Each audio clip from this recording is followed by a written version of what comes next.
Hey y'all, so I don't know if you caught me today on Roland Martin Unfiltered, but Dr. Greg Carr and I had a very spirited discussion about low information voters. And I strongly push back on the notion that Black people in particular are low information voters. So as I kind of have been reflecting on things and thinking about things, I feel like I had an epiphany. And I realized that the problem that we have isn't that we have low information voters. So the problem is that we have different information voters.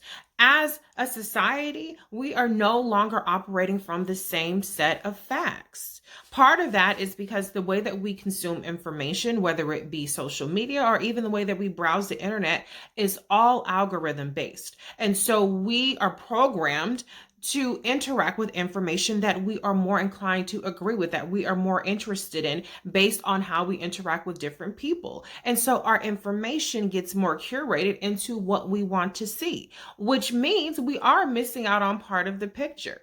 And I say this because each group thinks that they're the high information voters. Okay, Bernie Sanders people think that they're the high information voters, and yet Bernie Sanders people share all of this misinformation, all of this disinformation. So if you're sharing disinformation and misinformation and you're sharing it as it's fact, you're low information and you're perpetuating low information.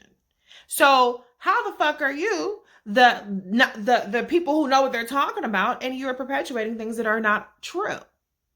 Okay, and then you have the Warren people that think that they are the high information people. And yet what I consistently hear from Warren people is Warren is the first, Warren is the only, Warren is the this and Warren is the that. Okay, well that's also not true. So if you don't know that Warren isn't the first to plant this flag, child, she's not Christopher Columbus, and she's not the only to have this intersectional policy, for example, then you're the low information voter. So I think we should get away from low information. We should start talking about different information, and we should start talking about how to get the same information so that we're operating from the same set of facts and so that we can make a judgment based on the fuller picture.